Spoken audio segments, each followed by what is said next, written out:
जय हिंद साथियों, स्वागत है आप सभी का फिर से हमारे एक नए एपिसोड में। दोस्तों, इस सीरीज के हम पार्ट 6 पे पहुंच चुके हैं। इस सीरीज में हम लोग डिस्कस करने वाले हैं डीपीपी 6। तो डीपीपी 6 में क्वेश्चन नंबर अपना जो शुरू होगा वो होगा 39 से, यानी कि 39 से। ओके, क्वेश्चन 39 से 1 से लेके 38 तक का क्वेश्चन, ठीक है। 1 से 1 से लेके 5 तक के वीडियोज में पूरा कर दिया गया है, पार्ट में पूरा कर दिया गया है। तो चलिए आज के सेशन का शुरुआत करते हैं, ठीक है। यह डीपीपी 6 है और आते हैं क्वेश्चन नंबर 1 के। यह क्वेश्चन आज के एपिसोड का 1 है और इस सीरीज का क्वेश्चन नंबर 39 है। तो क्वेश्चन नंबर 39 है अपने सामने। x का मान होगा जबकि, यहाँ पे देखिएगा x का मान निकालना है। हमें क्या करना है साथियों? x का मान निकालना है, ठीक है। x का मान जो है निकालना है, तो दिया है x 15 4 4 इक्वल टू 0, ठीक है। और ये जो खड़ी लाइन दो आप लोग को दिख रही है, इसको हम बोलते हैं डिटर्मिनेंट। क्या बोलते हैं जी? डिटर्मिनेंट। डिटर्मिनेंट निकालने का तरीका क्या होता है? तो मेन डायगोनल का पहले गुना करिए, फिर माइनस का साइन दीजिए और सेकेंडरी डायगोनल का गुना कर दीजिए। जो वैल्यू आएगा वही अपना डिटर्मिनेंट वैल्यू होता है। तो इसको सॉल्व करेंगे हम। x का गुना 4 से करेंगे तो मिलेगा 4x, माइनस 15 का गुना 4 से करेंगे मिलेगा 60 इक्वल टू 0। अब यहाँ पे देखिएगा 4x बराबर क्या मिल जाएगा? 60। ये माइनस 60 उधर चला गया तो प्लस में हो गया। और यहां से x का मान जब निकालेंगे तो 60/4 अब 15 चौका 60, इसलिए x का मान क्या मिल गया? 15। तो ऑप्शन नंबर ए में देख लीजिए 15 दिया हुआ है। तो क्वेश्चन नंबर 39 के लिए, क्वेश्चन नंबर 39 के लिए जो सही ऑप्शन है वो अपना ए है। बढ़ते हैं अगले क्वेश्चन पे। क्वेश्चन नंबर 40 है। a बराबर ये एक मैट्रिक्स दिया हुआ है और b बराबर यह एक मैट्रिक्स दिया हुआ है और हमें निकालना है ab। ab का मतलब a इंटू बी। तो इसको सॉल्व कैसे करेंगे? देखिएगा a इंटू बी निकालना है। तो a का जो मैट्रिक्स दिया हुआ इसको रख लेते हैं 1 2, फिर इसको रखिए b का मान 1 2।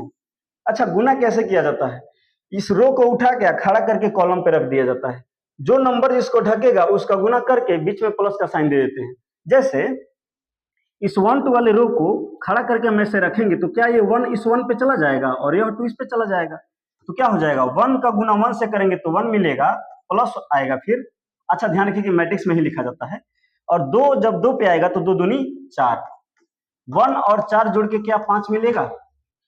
क्या 1 और 4 जोड़ के 5 मिलेगा? बिल्कुल मिलेगा, मतलब यही अपना आंसर है। अब ऑप्शन ए में देख लीजिए, ठीक है। मैट्रिक्स में 5 दिया हुआ है, ठीक है। तो आशा करते हैं ये भी क्वेश्चन आप समझ गए होंगे। बढ़ते हैं क्वेश्चन नंबर 41 पे। क्वेश्चन नंबर 41 है a बराबर ये मैट्रिक्स है और i बराबर तो आपको पता ही है आइडेंटिटी मैट्रिक्स होता है। उसका मेन डायगोनल 1 1 होता है, बाकी सभी 0 होते हैं। तो a इंटू आई, ये बहुत आसान है। बात को समझिए, ये नियम में भी आप लोग को बताया गया है कि जब भी किसी एकांक अवयव का गुना किसी भी अवयव से जब करते हैं तो बड़ा वाला वही अवयव मिलता है। समझ रहे हैं ना? मतलब कि एकांक अवयव से किसी अवयव पर गुना करने से उस अवयव पे कोई फर्क नहीं पड़ता है। तो a इंटू आई का मान क्या हो जाएगा? यहां रख के देख लीजिए। a का मान आ जाएगा 1 2 3 4 और i का मान रखेंगे हम 1 0 0 1। ओके, अब इस रो का गुना कर देंगे इस कॉलम पे रख के, तो 1 1 को ढकेगा तो क्या हो जाएगा? 1 प्लस 2 का गुना 0 के साथ होगा तो 0 हो जाएगा। फिर इसी रो का इसमें कर दीजिए, तो 1 का गुना 1 से 0 से होगा तो 0 प्लस 2 का गुना 1 से हो जाएगा तो हो जाएगा 2। फिर इस रो का इस कॉलम पे 3 का गुना 1 से तो 3 प्लस 4 का गुना 0 से तो 0, 3 का गुना 0 से 0 और 4 का गुना 1 से तो 4। अब यहाँ पे हमें वैल्यू मिल गया। 1 में 0 ऐड करेंगे 1, 2 में 0 ऐड करेंगे 2, 3 में 0 ऐड करेंगे 3, 4 में 0 ऐड करेंगे 4। क्या हमें वही मैट्रिक्स प्राप्त हुआ कि नहीं हुआ? देखिए ध्यान से।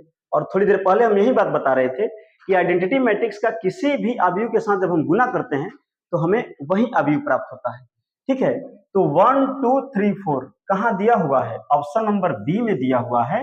तो क्वेश्चन नंबर 41 के लिए जो सही ऑप्शन है वो अपना बी है। ओके, बढ़ते हैं क्वेश्चन नंबर 42 पे, यानी कि 42। अच्छा, 42 नंबर क्वेश्चन में दिया है एक ए का मैट्रिक्स और यहाँ पे बी दिया हुआ है। तो ए प्लस बी का मान निकालना है। बहुत ही आसान है। ए प्लस बी निकालने के लिए हम क्या करेंगे? ए प्लस बी लिखेंगे। ए का वैल्यू यहाँ बैठेगी 3 4 5, फिर प्लस का साइन दीजिए और यहाँ पे ले लीजिए 1 2 1। ओके। 3 और 1 ऐड करिएगा तो मिलेगा 4, 4 और 2 ऐड करिएगा मिलेगा 6, 5 और 1 ऐड करिएगा मिलेगा 6, और यही अपना आंसर है। क्लियर? तो 4 6 6 यानी कि ऑप्शन नंबर ए में देख लीजिए, ऑप्शन नंबर ए ही सही है क्वेश्चन नंबर 42 के लिए। आशा करते हैं दोस्तों ये सारी बातें आप लोगों को समझ में आ रही होगी।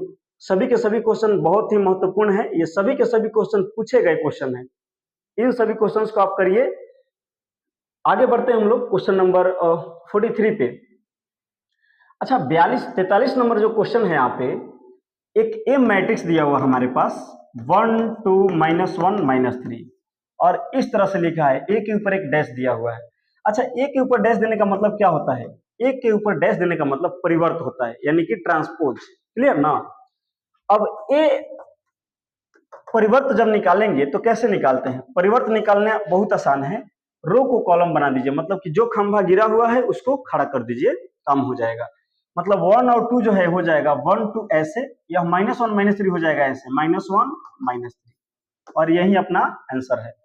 तो यहाँ पे देख लीजिए किस ऑप्शन में दिया हुआ है, 1 -1 2 -3, ऑप्शन नंबर बी सही है आपका। ठीक है ना? तो क्वेश्चन नंबर 43 भी आप समझ गए। बढ़ते हैं क्वेश्चन नंबर 44 पे। ध्यान रखिएगा, इसमें ये प्रॉपर्टी पूछ रहा है, समझ रहे हैं ना? प्रॉपर्टी जब पढ़ाया गया है तो उसमें पूरा प्रॉपर्टी को लिखा करके याद भी करवाया गया आप सबको। ठीक है, तो प्रॉपर्टी होता क्या है? तो एक प्रॉपर्टी आता है इसमें, देखिएगा ए अगर कोई मैट्रिक्स है हमारे पास और ये व्युत्क्रमणीय है, इन्वर्टिबल है, और इसका जब इन्वर्टिबल है तो इन्वर्स हम निकाल सकेंगे, और इसका इन्वर्स निकाल करके जब उसमें गुना कर दिया जाएगा ना तो हमें आइडेंटिटी मैट्रिक्स मिल जाएगा। बात समझ में आ रही नहीं आ रहा है? ये प्रॉपर्टी होता है अवयव का, व्युत्क्रमणीय अवयव का। तो ऑप्शन नंबर बी में देख लीजिए, ए का गुना ए इनवर्स से किया है तो आई दिया है, मतलब कि आई का मतलब होता है आइडेंटिटी मैट्रिक्स, मतलब यही सही ऑप्शन है। ओके, क्वेश्चन नंबर अगला देख लेते हैं, नेक्स्ट देख लेते हैं। 45 नंबर क्वेश्चन जो है, ए कोटि 2 का व्युत्क्रमणीय अवयव है। अच्छा ए अपने पास एक अवयव है, ठीक है ना? ए अपने पास कोई अवयव है जिसका ऑर्डर जो दिया है ना साथियों, वो दिया हुआ है 2/2। कोटि का कहने का मतलब है इसमें 2 पंक्ति है और 2 ही स्तंभ है, ठीक है ना? तो कह रहा है डिटर्मिनेंट, ये इस तरह से लिखा हुआ है, determinant A inverse equal to what, मतलब क्या होगा? तो ये होता है 1/डिटर्मिनेंट ऑफ ए। समझ रहे हैं? ये भी प्रॉपर्टी ध्यान रखिएगा आप लोग। ऑप्शन नंबर बी इस क्वेश्चन का सही है। बढ़ते हैं क्वेश्चन नंबर अगले पे। क्वेश्चन नंबर 46 है अपने सामने। ए 3/3 कोटि का व्युत्क्रमणीय वर्ग अवयव है, तो यहाँ दिया हुआ है डिटर्मिनेंट ऑफ एडजॉइंट ए, ठीक है ना? अच्छा ध्यान रखिएगा, अगर कोई मैट्रिक्स अपने पास ए आई जे इस तरह से है ना, इसका कोटि n है, n/n है ना, तो अगर आप इसका एडजॉइंट निकाल करके, ठीक है, एडजॉइंट निकाल करके और उसका डिटर्मिनेंट वैल्यू जब निकालिएगा तो वो हो जाता है डिटर्मिनेंट ऑफ एडजॉइंट ए का पावर n-1। बात समझ में नहीं आ रहा है? ये वैल्यू होता है। तो यहाँ पे चूंकि ऑर्डर